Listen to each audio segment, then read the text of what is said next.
በጉጉት ሲጠበቅ የነበረው የመጨረሻው ብሎክ ለሽያጭ መውጣቱን ስንገልጽሎ በታላቅ ደስታ ነው። በአዲሱ ብሎክ ከዝቅተኛ ወለል አማራጭ የጠዋት ፀሐይና ማራኪ የከተማ እይታ ያላቸው ቤቶችን በ8% ቅድመ ክፍያ ከ60% የባንክ ብድር ጋር የተመቻቸላቸው እንዲሁም እስከ 30% የሚደርስ ቅናሽ ያላቸውን ቤቶች በለቡ መብራት የግሉ ያድርጉ።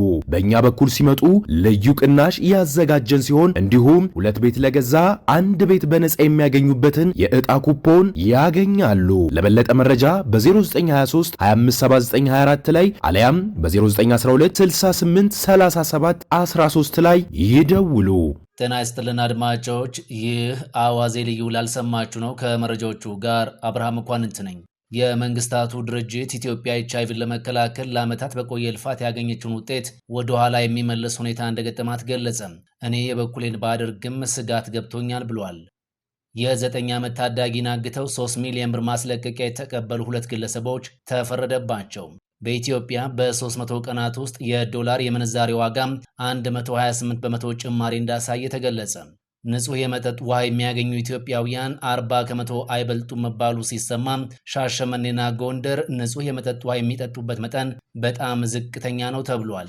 የዩጋንዳው ጦር አዛዥ ጀነራል ሞሁዚ ከቡርኪና ፋሶ ፕሬዝዳንት ኢብራሂም ትራውሬ ጎን መሆናቸውን ገለጹ።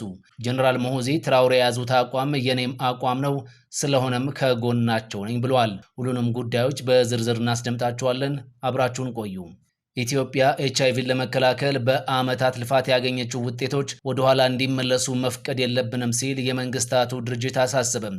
ለዚህም የሚቻለኝን እያደረግኩ ነው ብሏል። በዓመታት ልፋት በኢትዮጵያ ኤችአይቪ ኤድስን ለመከላከል የተደረጉ ጥረቶች ከፍተኛ ውጤት አስመዝግበው እንደነበር በመግለጽ በድንገት ድጋፍና እርዳታ መቋረጡ ተጽዕኖ አስጊ ነው ሲሉ የመንግስታቱ ድርጅት የኤድስ ድጋፍ የኢትዮጵያ ዋና ዳይሬክተር ቲና ቡንቶ አስታውቀዋል። ወትሮም ደካማ በሆነው የሀገሪቱ የጤና ሲስተም ላይ ተጨማሪ ጫና የሚፈጥር ነው ሲሉ አሳስበዋል። አብዛኛዎቹ በኢትዮጵያ የሚገኙ የኤችአይቪ ኤድስ ህሙማን መድኃኒት የሚወስዱት ከዓለም አቀፍ የረድኤት ድርጅቶች በተገኘ ድጋፍ መሆኑን አስታውሰዋል። የአሜሪካ ተራድኦ ድርጅት በኢትዮጵያ የኤችአይቪ ህሙማን የሚሰጠው ድጋፍ መቋረጡን ተከትሎ የሚፈጠረው ክፍተት በመንግስትና በማህበረሰቡ እንዲሸፈን ለማድረግ የሚያስችል ጥናት ማካሄዱን ዋና ዳይሬክተሯ አመላክተዋል። የ9 ዓመት ታዳጊን አግተው 3 ሚሊዮን ብር ማስለቀቂያ የተቀበሉ 2 ግለሰቦች ተፈረደባቸው። ግለሰቦቹ መሐመድ ቃሲም የተባለን የ9 ዓመት ታዳጊን ጨዋታ ላይ በነበረበት ጊዜ ቦታ እንዲያሳያቸው በማግባባት ይዘውት በነበረው መኪና እንዲገባ በማድረግ ይዘውት ይሰወራሉ። ሰይፈዲን ሽፋና ዳንኤል ጌቱ የተባሉ ግለሰቦች ታዳጊውን በመኪናቸው ከወሰዱት በኋላ በአንድ ሆቴል ውስጥ በማስቀመጥ ከቤተሰቦቹ ጋር ገንዘብ መደራደር ይጀምራሉ። ልጃቸውን እንዲያገኙ 3 ሚሊዮን ብር እንዲያዘጋጁ የታዳጊው ቤተሰቦች ይነገራቸዋል። ይህንን የማያደርጉ ከሆነ ልጃቸውን በሕይወት እንደማያገኙት በመግለጽ ወላጆቹ ያላቸውን ንብረት በመሸጥና በመስጂድ ውስጥ ከሰዎች ብሩን በማሰባሰብ ይሞላላቸዋል። እንዴት እንደሚከፍሉ አጋቾቹን ሲጠይቁ የሚላክላቸው የራይድ መኪና ስላለ ገንዘቡን በጥሬ እንዲሰጡ ይጠየቃሉ። ወላጆችም ይህንን ያደርጋሉ።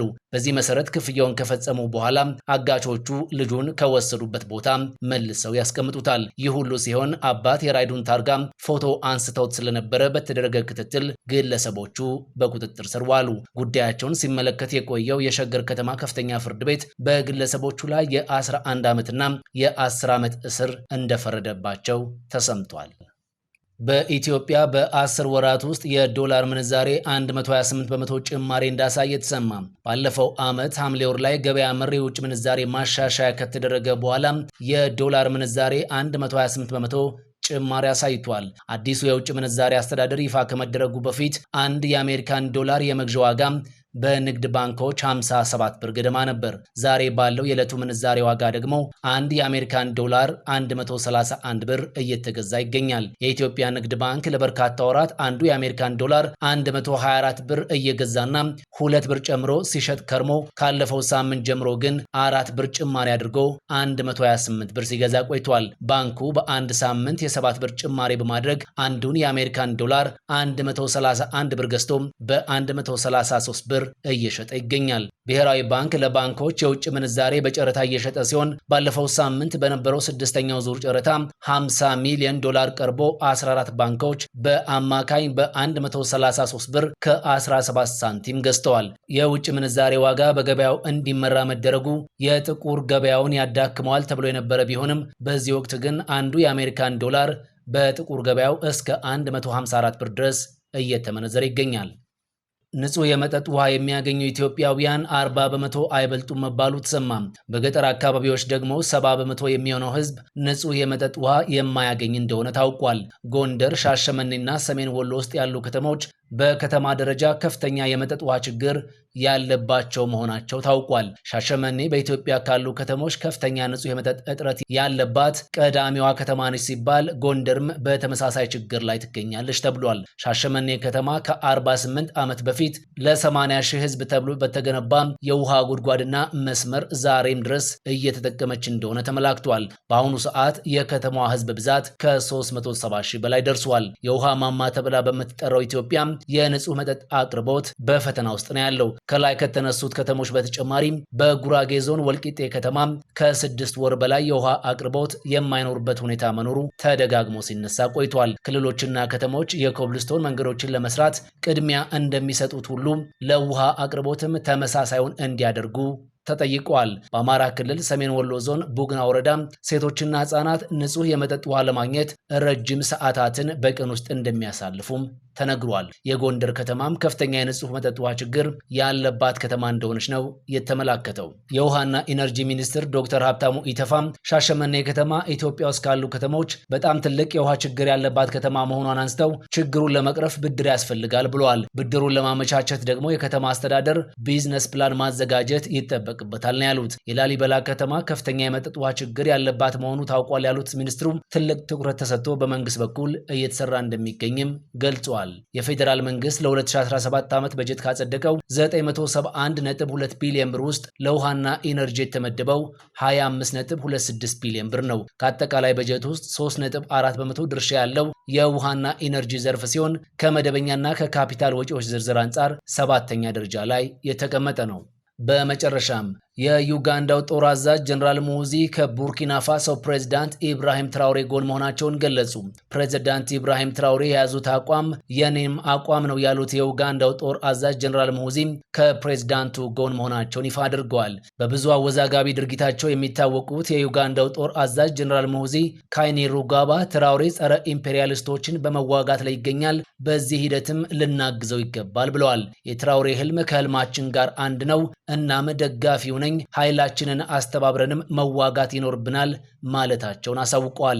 አሁን በመዋጋት ላይ ላለው የጸረ ኢምፔሪያሊዝም ዘመቻም ኃይላችንን በማስተባበር መደገፍ ይገባናል፣ እኛም ይህንኑ እናደርጋለን ያሉት ጀነራል ሙሁዚ አፍሪካ ከቀኝ ግዛት ዘመን ምንም መልካም ትዝታ የላትም፣ ከብዝበዛና ከጭቆና ውጪ ምንም አላተረፈችም ብለዋል። ህዝቧ በገዛ ሀገሩ ሁለተኛ ዜጋም፣ በገዛ መሬቱ ጭሰኛ፣ በገዛ ቀየው ባይተዋር ከመሆን ውጪ ያገኘነው ያተረፍነው ነገር የለም ብለዋል። እናም ይህ እንዲያከትም መተባበር አለብን። ለዚህ ደግሞ ከፕሬዝዳንት ኢብራሂም ትራውሬ ጎን መሰለፍ ያስፈልጋል ብለዋል። የቀኝ ግዛቱ ዘመን አፍሪካውያን ሁሌም ከአእምሯቸው የማይጠፋም መጥፎ ትዝታ ነው። አሁን ግን ወጣቱ ትውልድ የሀገሩን የወደፊት እጣ ፈንታ እያስተካከለ ይገኛል። ይህንንም አጠናክሮ መቀጠል ይገባዋል ብለዋል። ጀነራል ሙሁዚ ፕሬዝዳንት ኢብራሂም ትራውሬ ዩጋንዳን እንዲጎበኙም ጋብዘዋቸዋል። ይህ አዋዜ ልዩ ላልሰማችሁ ነው። በጉጉት ሲጠበቅ የነበረው የመጨረሻው ብሎክ ለሽያጭ መውጣቱን ስንገልጽሎ በታላቅ ደስታ ነው። በአዲሱ ብሎክ ከዝቅተኛ ወለል አማራጭ የጠዋት ፀሐይና ማራኪ የከተማ እይታ ያላቸው ቤቶችን በ8% ቅድመ ክፍያ ከ60% የባንክ ብድር ጋር የተመቻቸላቸው እንዲሁም እስከ 30% የሚደርስ ቅናሽ ያላቸውን ቤቶች በለቡ መብራት የግሉ ያድርጉ። በእኛ በኩል ሲመጡ ልዩ ቅናሽ ያዘጋጀን ሲሆን እንዲሁም 2 ቤት ለገዛ 1 ቤት በነፃ የሚያገኙ በትን የዕጣ ኩፖን ያገኛሉ። ለበለጠ መረጃ በ0923 257924 ላይ አለያም በ0912 6837 13 ላይ ይደውሉ። ፈጣን ያልተሰሙ መረጃዎችንና ትኩስ የኪነ ጥበብ ዜናዎችን ለማግኘት የቁም ነገር ሚዲያ የዩቲዩብ ቻናልን በመቀላቀል ቤተሰብ የሆኑ ቻናላችንን ሰብስክራይብ ያድርጉ። በቲክቶክም አለን። ቁም ነገር ሚዲያ ኦፊሻል ብለው ይከተሉን። እናመሰግናለን። ቁም ነገር ሚዲያ፣ ለቁም ነገር እንሰራለን።